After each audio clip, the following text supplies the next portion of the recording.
10 de febrero de 1995. Base aérea El Pato, Talara, en el ardiente norte del Perú. Las 7:23 de la mañana. El sol piurano ya castigaba el asfalto, prometiendo un día de calor sofocante. El capitán FAP Javier Morales, de 28 años, piloto de Sukhoi Sub-22 del Grupo Aéreo N-Grados 11, Los Tigres, con 12 misiones de combate confirmadas sobre el CENEPA, desciende de la rampa de un Antonov de transporte. Había pasado las últimas 48 horas en un permiso de emergencia en Lima, junto a la cama de su madre enferma. Al poner un pie en la losa de la base, lo primero que nota es el silencio. Un silencio denso, antinatural. Una base aérea en pie de guerra nunca está en silencio. El aire debería vibrar con el rugido de los motores Tumansky arrancando, con las voces de los técnicos gritando órdenes bajo el sol, con el estruendo ensordecedor de los cazabombarderos despegando en postcombustión hacia la selva. Pero el Pato está tan quieto que Morales puede escuchar el crujido de sus propias botas sobre la pista recalentada. Camina hacia la línea de hangares de su escuadrón, y entonces ve algo que lo detiene en seco, como si hubiera recibido un puñetazo en el estómago. Donde antes había una veintena de Sukhoi Sub-22 Fite, alineados en perfecta y amenazante formación, ahora solo hay espacios vacíos, cráteres emocionales en la memoria reciente. Algunos aviones yacen cubiertos de lonas, con evidentes daños de combate, otros están siendo canibalizados para mantener a los pocos sobrevivientes en el aire. El resto, simplemente, ya no está. Un técnico supervisor, de apellido Rojas, un hombre de 52 años que había servido en la FAP desde los tiempos de los Hopper Hunter, está sentado sobre una caja de herramientas, fumando un cigarrillo nacional con la mirada perdida en el horizonte desértico. ¿Qué pasó aquí, mi técnico?, pregunta Morales, con la voz ahogada por un mal presentimiento. Rojas lo mira con ojos vacíos, enrojecidos por el cansancio y quizás por lágrimas contenidas. Tigüinza, mi capitán. El 10 de febrero. Y luego vinieron ellos por radio, uno a uno. Se acabó todo. Se acabó. Morales no entendía. Había estado desconectado, enfocado en su familia durante 2 días. Pero en esos 2 días, el corazón de la Fuerza Aérea del Perú había sufrido una herida terrible, una sangría de la que tardaría años en recuperarse.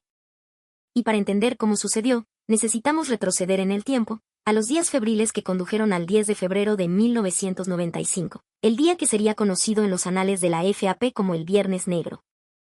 Principios de febrero de 1995.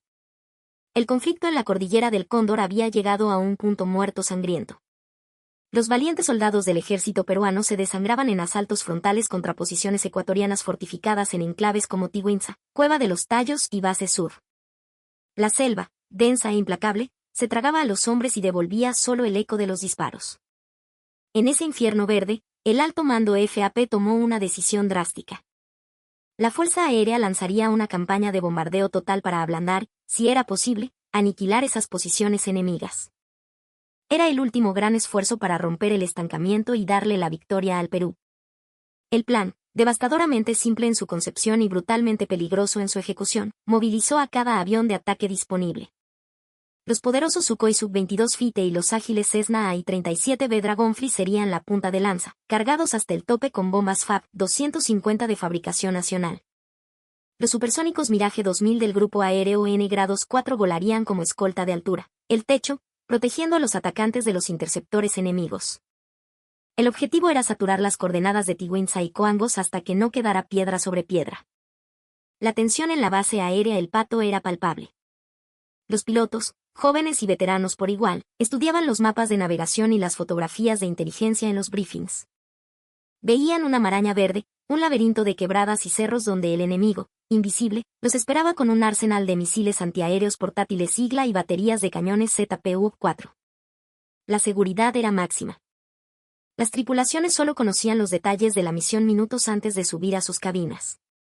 Cada mañana, con el primer aliento del alba, el desierto de Talara retumbaba con el rugido de docenas de turbinas. Los Sub-22 y AV-37B, pesados por su carga de muerte, carreteaban lentamente hacia la pista, una procesión solemne de acero y coraje. Lo que sucedió en los siguientes días fue la campaña aérea más intensa y costosa en la historia de la Fuerza Aérea del Perú. Valle del Cenepa. 9 de febrero de 1995. Media mañana. El teniente FAP Carlos Charlie Vargas, de 24 años, piloto de AV-37B Dragonfly, volaba en formación cerrada con su líder de escuadrilla. El pequeño y robusto jet de ataque era conocido cariñosamente como la chancha, y en ese momento, se sentía más como un carnero dirigiéndose al matadero. Abajo, la selva era un océano verde, una alfombra infinita y engañosamente pacífica. Vargas revisó sus instrumentos por 10ª vez. Su corazón latía con fuerza contra las correas de su arnés. Por la radio, la voz del controlador aéreo de combate sonaba tensa. Tigres y dragones, a 5 millas del punto de inicio. Inicien descenso. Buena suerte y buena caza. Charlie empujó la palanca hacia adelante, siguiendo a su líder en un picado pronunciado hacia el valle. El plan era entrar bajo y rápido, soltar las bombas y salir antes de que las defensas pudieran reaccionar. Pero el enemigo estaba esperando. De repente, el cielo se llenó de líneas trazadoras rojas y verdes. Eran los cañones ZPU-4, escupiendo un torrente de acero desde posiciones ocultas en las laderas. El avión de Vargas se estremeció por la turbulencia de las explosiones cercanas. Trazadoras por la derecha. Rompan, rompan, gritó su líder por la radio. Fue como volar dentro de una caja de fuegos artificiales mortales. Y entonces, la amenaza más temida apareció. Finas estelas de humo blanco se elevaron desde la selva. Misiles Sigla. Misil a las 6. Lanza bengalas, Charlie, lanza bengalas, escuchó en sus auriculares. Vargas apretó el botón de contramedidas con el pulgar. Una serie de bengalas incandescentes brotaron de la parte trasera de su avión, diseñadas para engañar al buscador de calor del misil. Contuvo la respiración. Vio la estela de humo pasar a escasos metros de su cabina, una serpiente de muerte que lo había rozado. Fue como ver fantasmas, escribiría Vargas después en una carta a su hermano. No esperábamos una defensa tan coordinada. De repente, el valle entero estaba disparándonos. Volábamos tan bajo que podías oler la pólvora quemada de sus cañones. En esos ataques, la FAP descargó cientos de bombas FAB-250, abriendo cráteres en la selva y silenciando algunas posiciones. Pero el costo era altísimo. Cada misión regresaba con aviones perforados por la metralla, y con el alma encogida por la pérdida de compañeros. Si quieres descubrir cómo esta valiente ofensiva se convirtió en el día más trágico para la aviación militar peruana, dale al botón de me gusta. Nos ayuda a compartir más historias de heroísmo y sacrificio como esta. Cielo sobre Tiwinza. 10 de febrero de 1995. 12:05 del mediodía. El mayor FAP Víctor Manuel Maldonado Vegaso, de 37 años, comandante de escuadrón y uno de los pilotos de Sub-22 más experimentados de la FAP, estaba precisamente donde ningún piloto quiere estar, en medio del avispero. Su escuadrilla de 4 fites acababa de iniciar el segundo ataque del día sobre el objetivo principal. El primero había sido un infierno. Este prometía ser peor. Maldonado escuchó las alarmas de su receptor de alerta de radar chillar. Los FIR ecuatorianos estaban cerca. Arriba, los Mirage 2000 peruanos, nuestros deltas, se ensarzaban en un combate aéreo a alta velocidad para mantenerlos a raya. Pero la verdadera amenaza estaba abajo. Vio los destellos de los misiles Sigla ascendiendo hacia ellos como avispas furiosas. Atentos, tigres. Mantengan la formación. Entramos ya, ordenó por radio, con la voz firme a pesar del caos. Su Sub-22, cargado con 6 bombas de 250 kilos, era un blanco grande y relativamente lento a baja altura. Vio el avión de su número 2, el capitán Perro Díaz, recibir un impacto. Una bola de fuego anaranjada floreció en el ala derecha. Me dieron, líder. Estoy eyectando, fue el último mensaje de Díaz. Maldonado sintió una punzada de rabia y dolor, pero no había tiempo para el luto. Estaba sobre el objetivo.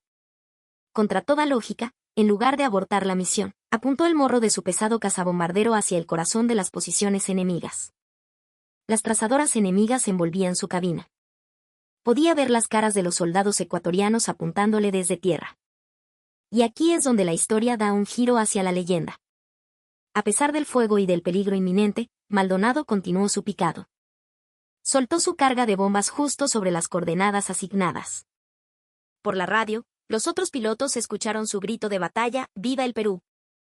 Segundos después, 2 misiles Sigla impactaron casi simultáneamente en su Sub-22.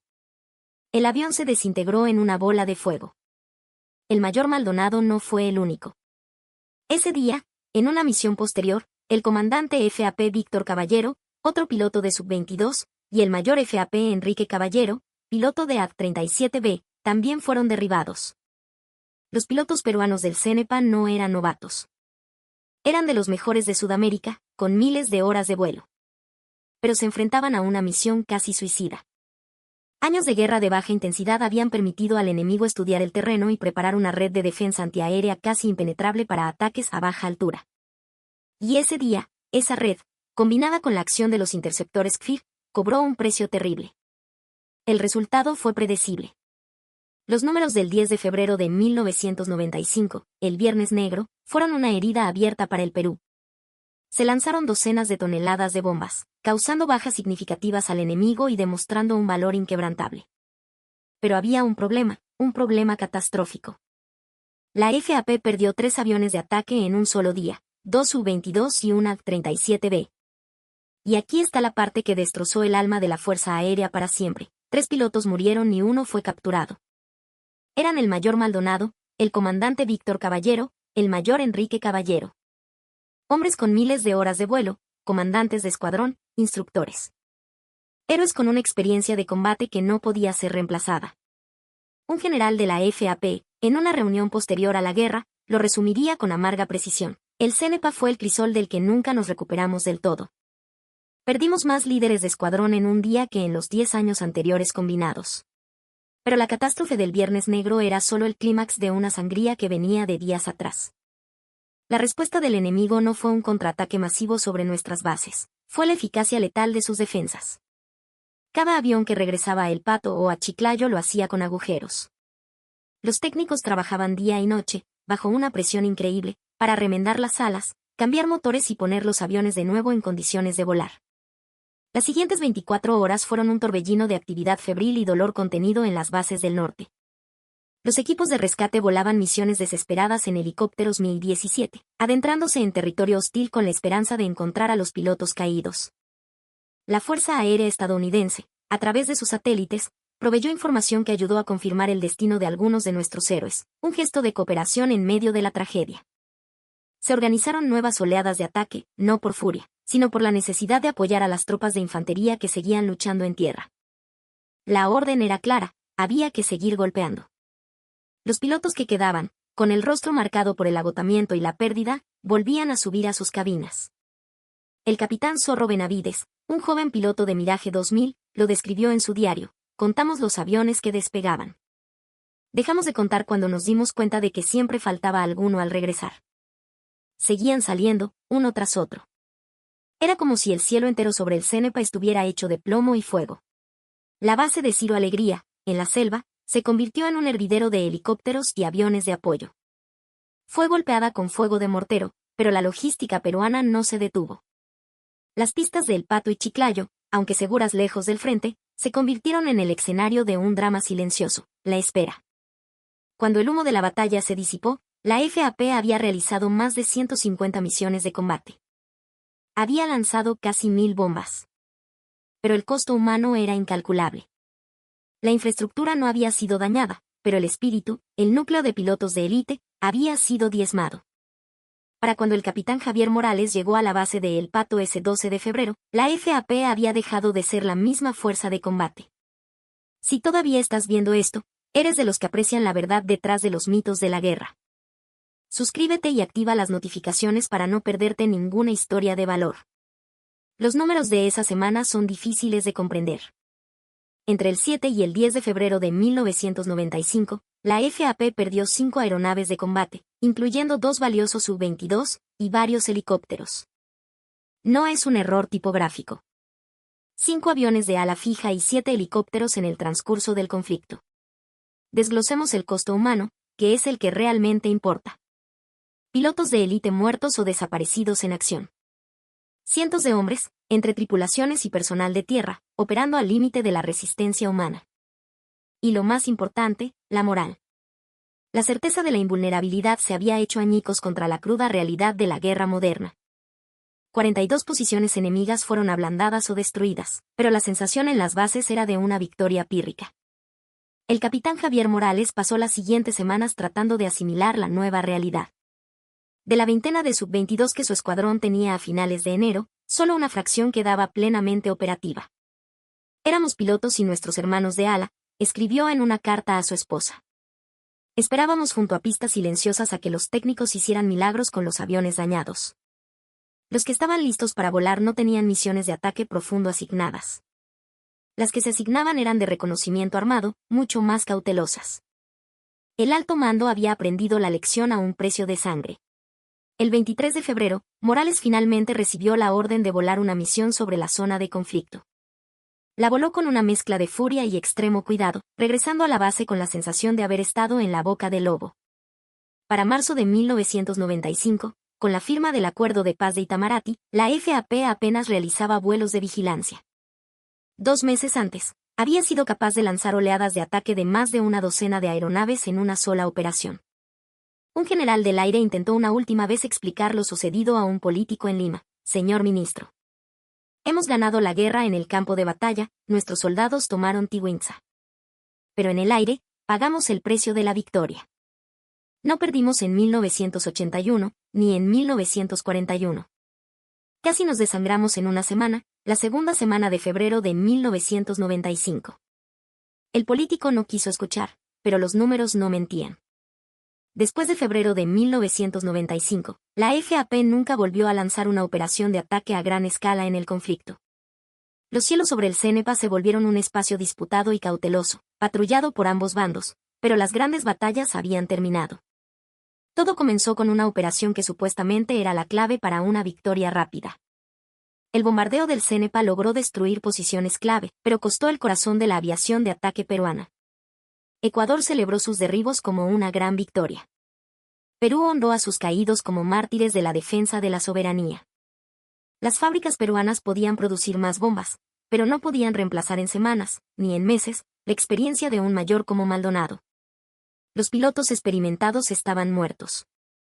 Aquel técnico Rojas, el que Morales encontró sentado en la caja de herramientas el 12 de febrero, tenía razón.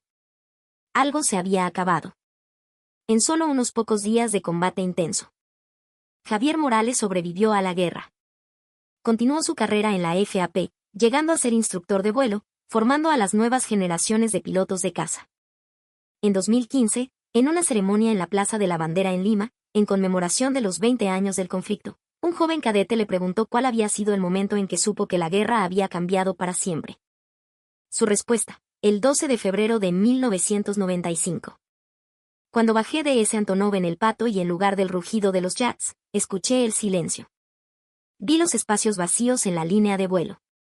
Supe que la gloria se había pagado con la vida de nuestros mejores hombres, y que no quedaba nada más que luchar con el corazón y el honor que nos quedaba. La semana del 7 al 10 de febrero de 1995 no aparece en muchos libros de historia con el detalle que merece. No tiene el dramatismo de Stalingrado o Normandía, pero para la Fuerza Aérea del Perú, fue el momento en que su última defensa de acero y fuego se templó en el sacrificio. 5 aviones, 7 helicópteros, más de una docena de héroes caídos. Una semana. Eso fue lo que costó defender la soberanía en los cielos del Cenepa. ¿Qué opinas de esta historia? ¿Conocías la verdadera escala del sacrificio que realizó la FAP en febrero de 1995? Déjanos tu comentario y cuéntanos qué otros momentos decisivos de la historia del Perú te gustaría que exploráramos. Suscríbete al canal y activa la campanita. Cada semana traemos historias verificadas y fascinantes que cambiaron el curso de nuestra historia.